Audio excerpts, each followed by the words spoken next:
اچھا علامہ صاحب، میرے نا موبائل کی بیٹری لو ہے، شاید موبائل بند ہو جائے تو پھر آپ اپنا جواب کنٹینیو کیجیے گا. بس میں آپ سے آخری ہوں، بات یہ پوچھتا ہوں آج کے لیے انشاءاللہ، جی جی. کہ آپ جو فرما رہے ہیں نا حضرات ائمہ کرام علیہ السلام کے متعلق نا، ہوں، وہ ایک الگ چیز ہے نا، وہ تو ایک شرعی مسئلہ ہے. میں یہ پوچھ رہا ہوں کہ جیسے اب مثال کے طور پہ آپ جو فرما رہے ہیں اس سے خدا نخواستہ نعوذ باللہ کوئی ملحد شخص یہ اعتراض کر سکتا ہے کہ آپ نے اس بات کو قبول کر لیا ہے کہ 1200 1400 سال سے آپ ہوں. کے پاس نعوذ باللہ نعوذ باللہ نعوذ باللہ کوئی پریکٹیکل سلوشن ہے ہی نہیں دنیا کے لیے. اسی وجہ سے دنیا ساری مجبور ہو گئی ہے، اور نعوذ باللہ غیر شرعی سسٹم چاہے وہ اچھا ہو یا برا جیسا بھی ہے اس پر دنیا مجبور ہو گئی ہے. اس کا جواب آپ عنایت فرما دیں کہ اس پیریڈ میں یا یہ پتہ نہیں کتنے ہزار سال چلے، اس میں کیا کیا جائے گا؟ کیا ہوں. نعوذ باللہ قدرتی طور پہ لوگ مجبور کیے گئے ہیں کہ وہ سسٹم ہی ایسا بنائیں جو غیر شرعی ہو؟ کیونکہ کسی معصوم کو تو وہ فالو کر ہی نہیں سکتے. تو عرض یہ ہے میرے عزیز میرے بھائی، دیکھیں جو غیر شرعی سسٹم ہے نا، جو سیکولر سسٹم ہے، جو دنیائی سسٹم ہے، اس میں آپ لوگوں کی جان و مال کو دیتے ہیں ایک فرد کے ہاتھ میں جو وقت کا حاکم ہوتا ہے، اور وہ آپ کی جان پہ بھی خیانت کرتا ہے، آپ کے مال میں بھی خیانت کرتا ہے. جو غیر شرعی سسٹم ہے یہ بالکل فیلڈ ہے، یہ تو سب کو پتہ ہے، چاہے وہ ڈیموکریسی ہو چاہے ڈکٹیٹرشپ ہو، نہیں، یہ اس کا فیلڈ ہے. اللہ نے کچھ دیا ہوگا نا. اللہ نے پرفیکٹ حل دیا ہے. وہ جو بالکل ظلم ہی نہیں کرتا، وہ ہر فرد کی مصلحت کو جانتا ہے. میں اصل نہیں، لائر لیکن امریکہ وہ میں تو ایک بیٹھا ہوں، امام موجود ہونا اجازت ہے چاہیے نا. اجازت ہے. میں امریکہ میں بیٹھا ہوں، میری مصلحت کیا وہ جانتا ہے. آپ پاکستان راولپنڈی میں بیٹھے ہیں، آپ کی مصلحت، آپ کی مفاد کیا، آپ کے حقوق کیا وہ جانتا ہے. وہ ایک بالکل ٹھیک. چونٹی پہ ظلم نہیں ہونے دیتا، چونٹی پہ، بے شک. حیوانات پہ، حشرات پہ ظلم ہونے، جو رسول اللہ صلی اللہ علیہ وسلم کی حکومت ہے. ٹھیک ہے نا. جو اللہ بالکل. کی جو بے حکومت ہے شک. وہ پرفیکٹ ہے، یعنی دنیا گل جنت بن جاتی ہے. وہ حکم، اس میں نہ کوئی بے شک. فقیر ہے، اس میں نہ کوئی بیمار ہے، اس میں نہ کوئی کسی کو چوری کرنے کی ضرورت ہی نہیں ہے، کیونکہ سب کے پاس اتنا رزق و روزی ہے کہ نہ اس میں زنا ہے، نہ فحاشی ہے. سب لوگ اس میں آسمان سے نعمت ہے، زمین سے نعمت ہے، ہر طرف نعمت ہی نعمت ہے. کوئی جاہل نہیں ہے، سب اللہ کو جانتے ہیں، سب عبادت، سب باتقوی. اور یہ حکومت ہے دنیا والے، ہر طرح کی حکومت دنیا والوں نے دیکھی ہے بھائی. دنیا والوں نے ڈیموکریسی بھی دیکھی ہے، ڈکٹیٹرشپ بھی دیکھی ہے، پرائم منسٹرشپ بھی دیکھی ہے، پریزیڈنسی بھی دیکھی ہے، سب کے سب دنیا والوں نے امتحان کیا، سوائے یہ کہ انہوں نے غریبوں پہ ظلم کیا ہے، سوائے یہ کہ انہوں نے اپنے ملکوں سے غداری کی، اپنے عوام سے مال چرائے ہیں. جو دیکھیں بہت سارے ہوتے ہیں حاکم چور نہیں ہوتے، میں نہیں کہتا سب حاکم چور ہوتے ہیں، غدار ہوتے ہیں نا، اس طرح نہیں ہے. لیکن چوری نہ بھی کریں نا، ان کو کیوں کو پتہ نہیں ہے ان کے قوم کی مفاد کس میں ہے. یہ غلطی کرتے ہیں، اور ان کی غلطی کی وجہ سے قوم کو بہت ضرر ہوتا ہے. بہت سارے آپ کے لیڈر ہوتے ہیں جو چور نہیں ہوتے، لیکن ان کو پتہ نہیں ہوتا کہ ہمیں اپنی قوم کی خدمت کیسے کریں. وہ اس طرح نہیں چاہتے کہ ہم بہت امیر بن جائیں، اس کی نیت یہ نہیں ہوتی، لیکن ان کو پتہ نہیں، ان کے اللہ کی جانب سے ان کو یہ گائیڈنس نہیں ہے، نور نہیں ہے. ٹھیک ہے نا.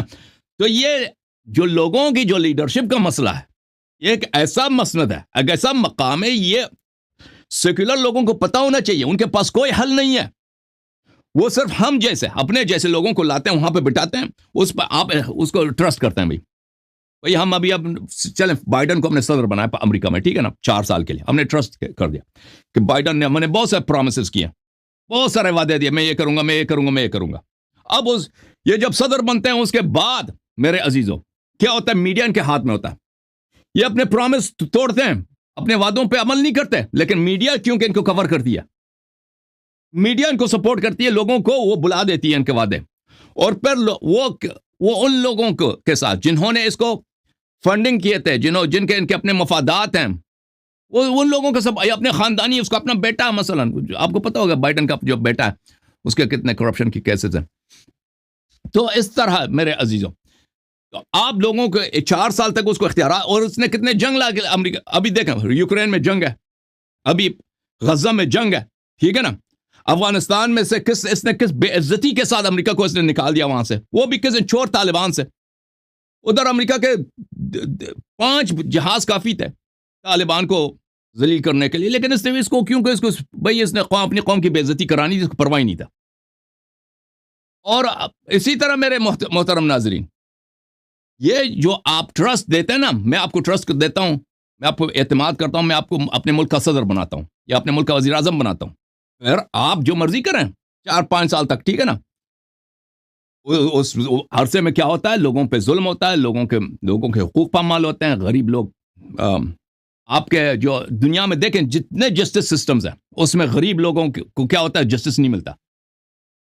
غریب لوگوں کے خلاف کیس ہوتا ہے، امیروں کے خلاف کیس نہیں ہوتا.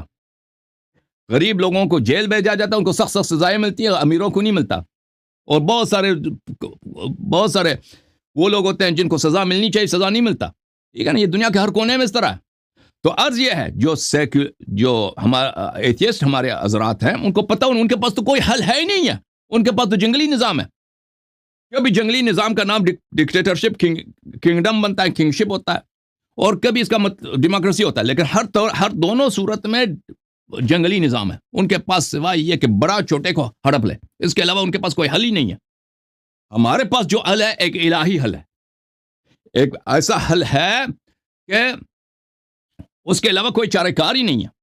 وہ حل کیا ہے کہ دنیا میں کسی پہ ظلم نہ ہو. یہ صرف اور صرف یہ اسلام دے سکتا ہے اور شیعہ مذہب دے سکتا ہے، اور اس کے علاوہ کوئی مذہب نہیں دے سکتا اس بات کو.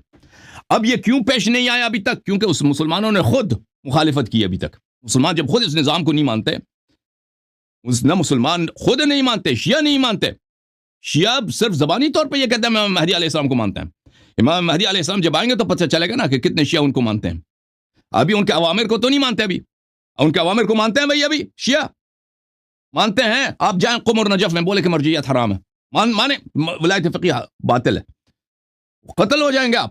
آپ پنجاب میں جائیں، کہنے کہ سیدانی کی نکاح جائز ہے، آپ کو قتل کر دیں گے اسی وقت.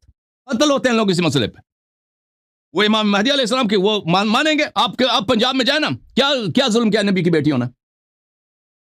اور نبی کی بیٹیوں نے کیا ظلم کیا کہ ان کو یہ نہیں مانتے کہ وہ بیٹی نہیں ہے؟ اس سے بڑا ظلم کیا ہے اہل بیت علیہ السلام پر؟ آپ ان کے آپ بیٹی ہی نہیں ہے. اور نہ اس میں کوئی شرعی کوئی بھی نہیں، شیعوں کو کوئی ضرر ہی نہیں ہے. سب اسی حدیث اہل بیت علیہ السلام اتنے زیادہ زیارات کہ وہ نبی صلی اللہ علیہ وسلم کی بیٹیاں، یہ سب اب کوئی شیعہ ماننے کو تیار ہی نہیں ہے. ان کے پاس، شیعوں کے پاس ایک بھی حدیث نہیں ہے کہ نبی کی صرف ایک بیٹی تھی صلی اللہ علیہ وآلہ وسلم. شیعوں کے پاس ایک بھی حدیث نہیں ہے کہ جو بقیہ 3 بیٹیاں وہ بیٹیاں نہیں ہے، ربائب ہیں، کچھ بھی نہیں ہے. لیکن انہوں نے ایک تعصب میں بھی وہ قائم ہو گئے نا، اس کو چھوڑنے کو تیار نہیں ہے. چاہے وہ اس کے مقابلے میں صحیح حدیث کو رد کرنا پڑا ہے، ان کو پرواہ ہی نہیں ہے، رد کر لیتے ہیں. تو عرض یہ ہے کہ انشاءاللہ تبارک و تعالی جب اللہ تعالی کا اذن آئے گا، دنیا دیکھے گی جو اسلامی حکومت ہے، شرعی حکومت ہے، وہ آئے گا. اس کے علاوہ اسلام میں یہ بالکل حقیقت ہے، ہم مانتے ہیں کہ ہمارے پاس اس کے علاوہ کوئی نیم بند وہ نظام جس میں ظلم ہوتا ہے وہ ہمارے پاس نہیں ہے. وہ اسلام سے ہے ہی نہیں.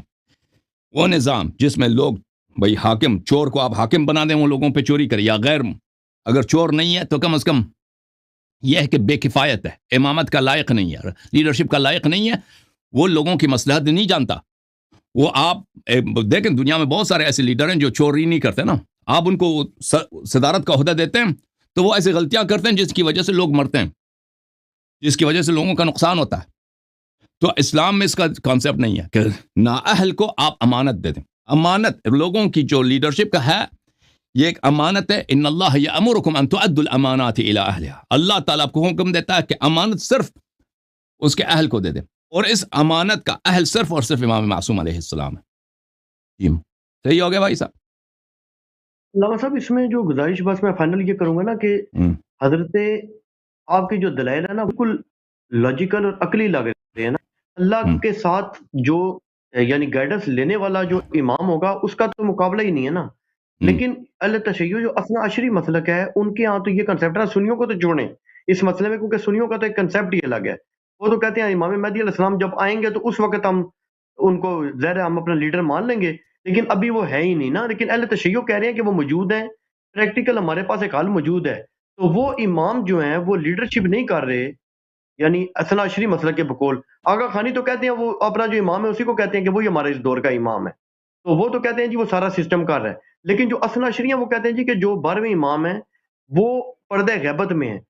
تو پریکٹیکلی آپ خود فرما رہے ہیں کہ اس وقت ہمارا سسٹم بیڑا غرق ہوا ہے سارا، اور ہمارے پاس کوئی جو سسٹم بھی ہم کریں وہ بیڑا غرق ہی ہے. اس سے آپ سے 100% ایگری ہوں. میرا نہیں خیال کوئی سنی بھی اس کا انکار کرتا ہے. سنی بھی کہتے ہیں کہ یہ سارا ایک سسٹم ہماری مجبوری میں ہم چلا رہے ہیں. امام مہدی آئیں گے تو ہم نے ان کے یہ سسٹم نہیں ہم نے مانے، امام مہدی کو ہی ہم مانیں گے. لیکن اب مسئلہ یہ ہے کہ امام مہدی موجود بھی ہوں، سسٹم کیوں نہیں سنبھال رہے؟ یہ ایک سوال ہے عقلی. اور آپ یہ سمجھیں کہ آپ میرے سے بات نہیں کر رہے، کسی ایسے شخص سے بات کر رہے ہیں جو صرف لاجک مانے گا. جی جی اس نے جو ہماری صرف حدیثیں لاجک مانی نہ، مانے اس گا نے نا، وہ ہمارے قرآن پہلی کو بات مانا. یہ ہے، پہلی بات یہ ہے میرے بھائی، اس کو ہم صرف کیا جو جواب دیں گے؟ یعنی کوئی لاجک شخص ہو نا، مانے گا نا، گورا، اس کو تو ہم کیا دنیائی لاجک دیں گے جتنی حکومتیں دنیا کہ نے امام دیکھی ہے ہیں. بھی ہے لیکن ہم ہم، پھر بھی سسٹم دوسرے چلا رہے ہیں. جی اب اس بتائیں، ابھی جواب دینا. ابھی دیکھیں میرے بھائی، دنیا میں جتنے سسٹمز ہیں نا، سوائے امامت کے جو سسٹمز ہیں، ان سب میں تو ظلم ہے، ان سب میں کرپشن ہے، ٹھیک ہے نا، ان سب بے میں شک. جھوٹ ہے، فراڈ ہے، ٹھیک ہے نا. یہ تو سب ہر جگہ ہے، چاہے ویسٹ میں آ جائیں چاہے ایسٹ میں. لیکن یہ ہے کہ کم و زیادہ ہے، بعض جگہ زیادہ ہوتی ہیں، جیسے نہیں، وہ مثلا سب مانتے ہیں، ہاں بعض ملکوں میں زیادہ ہے، بعض ملکوں میں کم ہے. اتفاق ہے، اور ایک جو کوئی شک طاقتور ہی نہیں. ملک ہیں وہ غریب ملکوں کو ہڑپ لیتے ہیں، ان کو کنٹرول کرتے ہیں، یہ بھی شک نہیں. تو دنیا کے کوئی پاس شک ایسا سسٹم جو پرفیکٹ سسٹم ہو کسی کے پاس ہے ہی نہیں، کسی کے پاس نہیں ہے، ٹھیک ہے نا. کوئی شک کوئی شک اس میں کوئی کسی شک کے کوئی پاس نہیں شک. ہے. جو ہمارے بھائی ہیں جو اہل سنت کہلاتے ہیں، ان کا جو اصلی سسٹم ہے، جو انہوں نے اپنی کتابوں میں لکھے، خلافت کے جو 3 طریقے ہیں نا، اور خلیفہ ظالم شیطان جو بھی اس کی طاعت واجب ہے، وہ تو کہنے کے ہے ہی نہیں بھائی. وہ تو میں نے عرض کیا نا، وہ اتنا شرمناک عقیدہ ہے، اس کو یہ خود اپنے نوجوانوں کو کہہ نہیں سکتے. اپنے مساجد سے یہ خطبہ نہیں، میں وہ اپنے کہتے ہیں عقیدہ کا مجبور ہیں ہم، وہ کہتے ہیں مجبور ہیں، کریں کیا؟ وہ کہتے ہیں بے بس ہے، مجبور ہے. دیکھیں. یا وہ آج کہتے ہیں بھی یہ میں کچھ ویڈیو دیکھ رہا تھا، وہ کہتے ہیں نہیں ہم نہیں ووٹنگ سسٹم کو مجبوری اچھا کی نہیں بات مانتے، نہیں ہے، کریں کیا؟ نہیں نہیں مجبوری کے طور پہ کہتے ہیں نہیں. حدیث وہ نہیں کہتے ہیں ہمارے پاس. شرعن یہ ہے، یہی ہے. وہ نہیں کہتا کہ ہم مجبوری میں، ایک تقیہ میں تو ہم بھی کہتے ہیں نا، تقیہ مجبوری میں ہم بھی کہتے ہیں کہ ابھی اگر کوئی ظالم آ جائے ہم پہ حکومت کر رہا ہے، کہتا ہے مجھے مان لو، نہیں مانتے تو میں تمہیں قتل کرتا ہوں، تو ہم تو کہیں گے ہم آپ کو نہیں مانتے نہیں، ہیں، وہ کیونکہ کہتے ہیں کہ وہ کہتے ہیں کہ ہمارے پاس آپ کے امام ہو، ہم کیوں نہ علماء مانیں؟ کہتے ہیں کہ اللہ کا امام ہو، کیوں نہ مانیں؟ ہاں، آپ کے علماء کہتے ہیں کہ یہ جو ہمارے فاسق خلفاء ہیں، یہ شرعن خلیفہ ہیں، ان کی خلافت شرعی واجب ہے. اللہ نہیں ہے کہ اگر آپ آپ چپکے سے بھی مخالفت کریں تو اللہ آپ کو عذاب دے گا روز قیامت. اس طرح نہیں ہے کہ مجبوری ہے، تقیہ ہے، وہ اس تقیہ کی بات نہیں ہے. بالکل یہ ان کا عقیدہ یہ ہے کہ نہیں، وہ تو واقعا یہ حقیقتاً وہ یہ کہتے ہیں علامہ صاحب، آج بھی میں کچھ ویڈیوز دیکھ رہا تھا نا، وہ یہ کہتے ہیں کہ ہمارا تو یہ کنسیپٹ ہے کہ ہمارے جو خلفاء ہیں نا، وہ بھی سارے کے سارے مختلف طریقوں سے بنے ہیں، کیونکہ اللہ پاک کے ساتھ رابطے کا سسٹم کوئی نہیں رہا رسالت کے بعد، تو ہر ایک اجتہادی کر رہا ہے. ابھی وہ یہ کہتے ہیں جی کہ عرض اب یہ تو وہ ہے، سسٹم بھی نہیں رہا، اب تو ہم ووٹوں پہ مجبور ہو گئے ہیں، بے بس ہو گیا عرض ووٹنگ. یہی ہے، حالانکہ وہ کہتے ہیں کہتے ہم مانتے ہیں کہ ووٹنگ والا سسٹم سارا غلط ہے، لیکن کریں کیا؟ جب ہیں امام مہدی آئیں گے تو پھر مسئلہ ہی ختم ہو جائے گا. لیکن اہل ٹھیک تشیع ہے، تو کہہ رہے ہیں نا کہ امام مہدی موجود ہیں، تو وہ سیٹ کیوں نہیں لے رہے؟ اجازت دیں، میں آپ کے سوال کی طرف آ رہا ہوں. آپ کے علماء یہی فرما رہے ہیں کہ جو خلیفہ زبردستی خلیفہ بن جاتا ہے، وہ شیطان بھی ہو، فاسق بھی ہو، یا کوئی دوسرا اپنے بیٹے کو خلیفہ بنا، وہ واقعاً خلیفہ بنتا ہے. اس طرح نہیں کہ مجبوری میں ہم اس کو خلیفہ کہتے ہیں لیکن وہ حقیقتاً خلیفہ نہیں. وہ حقیقتاً نبی کریم صلی اللہ علیہ وسلم کا جانشین ہے، اس کو براڈ اتھارٹی ہے کہ وہ جس طرح ہم پہ حکومت کریں، وہ ان کو اطاعت ہم پہ واجب ہے، مگر یہ ہو کہ گناہ کا حکم دے دے. اگر وہ مجھے حکم دے دے مثلا خلیفہ وقت کہ تم جا کے فلان لڑکے کے ساتھ لواط کرو یا شراب پی لو یا زنا کرو، تو اس وقت میں اس کی اطاعت نہیں کروں گا. باقی سب کاموں میں اس کی اطاعت واجب ہے، شرعن واجب ہے، اللہ کی جانب سے واجب ہے. ہاں ان کے پاس اکثر ان مسائل پہ احادیث نہیں ہے، کچھ پہ انہوں نے احادیث بنا دی ہیں، اکثر میں احادیث نہیں ہے، لیکن یہ ان کا حقیقتاً ان کا عقیدہ یہی ہے، اور ان کا عقیدہ یہی ہے، قیامت تک یہی حساب ہوگا. اس طرح نہیں ہے کہ بھئی یہ امام مہدی علیہ السلام آئیں گے تو ایسا کوئی آپ ان کی کتابوں میں دیکھیں نا کہ امام مہدی علیہ السلام جب آئیں گے تو ہم اس عقیدے کو چھوڑیں گے. ایسی بھی بات میں نے ان کی کتابوں میں نہیں دیکھی ہے. وہ امام مہدی پہ عقیدہ رکھتے ہیں لیکن اس بات کی تصریح نہیں کرتے کہ آئیں گے تو ہم اس عقیدے کو چھوڑیں گے. تو یہ بات یہاں پر. اب آپ کہتے ہیں امام مہدی علیہ السلام ہیں نہیں آتے. میرے عزیز ان سے پہلے بھی تھے نا، ائمہ طاہرین علیہ السلام تھے، ان کے آباء طاہرین امیر المؤمنین علیہ السلام فاطمہ الزہرا سلام اللہ علیہا تھیں. امت نے ان کے ساتھ کیا کیا؟ امام حسن علیہ السلام تھے، امت نے ان کے ساتھ کیا کیا؟ امت نے معاویہ کا ساتھ دے دیا، معاویہ کا ساتھ دیا. امیر المؤمنین علیہ السلام کے صحابہ نے سب جا کے کیا کیا؟ معاویہ کا انہوں نے بیعت کیا.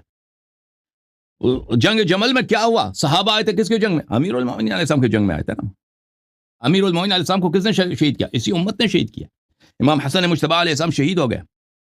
امام حسین علیہ السلام کے زمانے میں ان کے موجودگی میں مسجدوں میں ان کے والد گرامی کو گالی دیتے تھے، لعنت کرتے تھے خلفاء. ان کے بعد امام حسین علیہ السلام کی شہادت کے بعد جس طرح وہ شہید ہو گئے، امام ائمہ اطہار علیہ السلام یک ہی بعد دیگر شہید ہو گئے. اب اللہ کا آخری جو امام ہے اس کا کام ہے کہ پوری دنیا میں، یہ تو دونوں فریقین کی روایات بہت اس میں زیادہ ہیں، کہ پوری دنیا میں اللہ کا پرچم بلند کریں اور اللہ کا دین اور توحید کا اور شریعت کا پرچم بلند کریں اور شریعت نافذ کرے پوری دنیا پر. لازمی بات ہے، یہ ہر حالت میں ممکن نہیں ہے، ہر حالت میں. ابھی ان کے والد صاحب شہید ہو گئے، یہ فوراً یہ کام کرنا. اس کے لیے، اس کام کے لیے خاص شرائط اور خاص کنڈیشنز کی ضرورت ہے. وہ اب کنڈیشنز اللہ جانتا ہے وہ کیا ہے، ٹھیک ہے نا. جب تک وہ کنڈیشنز، ان کا مشن یہ نہیں ہے کہ بھئی وہ ایک علاقے پہ حکومت کریں. دیکھیں بھئی ایک مثلا ایک گاؤں ہے، کیونکہ دنیا کا اتنا بڑا علاقہ تو ہے نہیں کہ اس میں اگر ایسا علاقہ، ایسا ملک کہ امام علیہ السلام وہاں پہ آ کے حکومت کریں اور حکومت کر سکیں، اس طرح کوئی نہیں ہے. مثلا ابھی آپ اگر سمجھتے ہیں کہ ایران میں جو ہے امام مہدی علیہ السلام آئیں گے، لوگ ان کی باتوں کو مانیں گے، تو آپ کو ایران کی حالت نہیں معلوم. ایران کی اکثریت لوگ جو ہے مذہبی ہیں نہیں. ایران کے اکثر لوگ جو ہے نیشنلسٹ ہیں.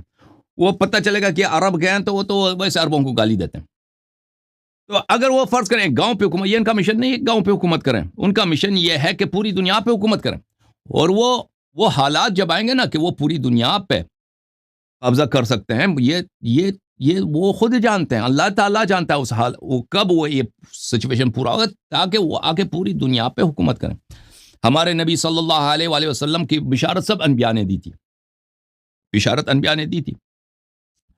لیکن وہ ایک اور بہت سارے امتیں ان کا انتظار کر رہے تھے. نبی صلی اللہ، ہمارے روایات میں بہت زیادہ ہے. یہودیوں کا جزیرۃ العرب سے کوئی تعلق نہیں ہے. یہود کیوں جزیرۃ العرب میں آئے تھے؟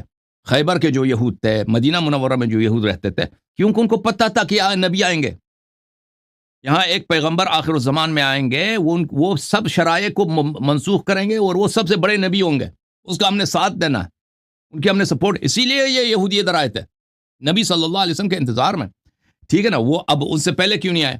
وہ اللہ جانتا ہے کہ نبی صلی اللہ علیہ وسلم ایک خاص وقت میں وہ دنیا میں انہوں نے تشریف لائے، پھر ایک خاص وقت میں انہوں نے بعثت کا اعلان کیا، ایک خاص وقت میں انہوں نے ہجرت کا فرمائی ہے.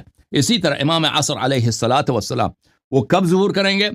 جب اللہ ان کو اذن دے گا. ان کے بہت ساری ان کے غیبت کی وجوہات ہمیں معلوم ہے، بہت سارے غیبت کی وجوہات ہمیں نہیں معلوم، اللہ تعالیٰ جانتا ہے. جب اللہ چاہے گا اذن دے گا وہ ظہور فرمائیں گے، ٹھیک ہے نا. لیکن اس کے علاوہ حل کسی کے پاس نہیں ہے، نہ شیعہ کے پاس ہے، نہ سنیوں کے پاس ہے، نہ کرسچنز کے پاس ہے، نہ یہود کے پاس ہے، نہ ہندوؤں کے پاس ہے. کسی کے پاس حل ہے ہی نہیں اس کے علاوہ کہ دنیا میں ایک ایسا سسٹم لایا جائے جو سب دنیا کے جتنے اقوام ہیں سب بھائی بن جائیں. دنیا کے جتنے اقوام ہیں ان سب میں عدل ہو، انصاف ہو، اس میں فقر نہ ہو، غربت نہ ہو، بے روزگاری نہ ہو، ان میں جہالت نہ ہو، ان میں کوئی بیمار نہ ہو. دیکھیں یہ اتنا بڑا کام ہے، یہ اس کا حل کسی کے پاس نہیں ہے سوائے اسلام کے، سوائے شیعہ مذہب کے، سوائے شیعہ اثنا عشریہ کے، اور کسی کے پاس نہیں. ٹھیک ہے نا میرے عزیز. Thank you sir. آپ کی کال شاید کٹ گئی ہے نا، کیونکہ آپ کے آنکھیں نہیں ہل رہی بھائی.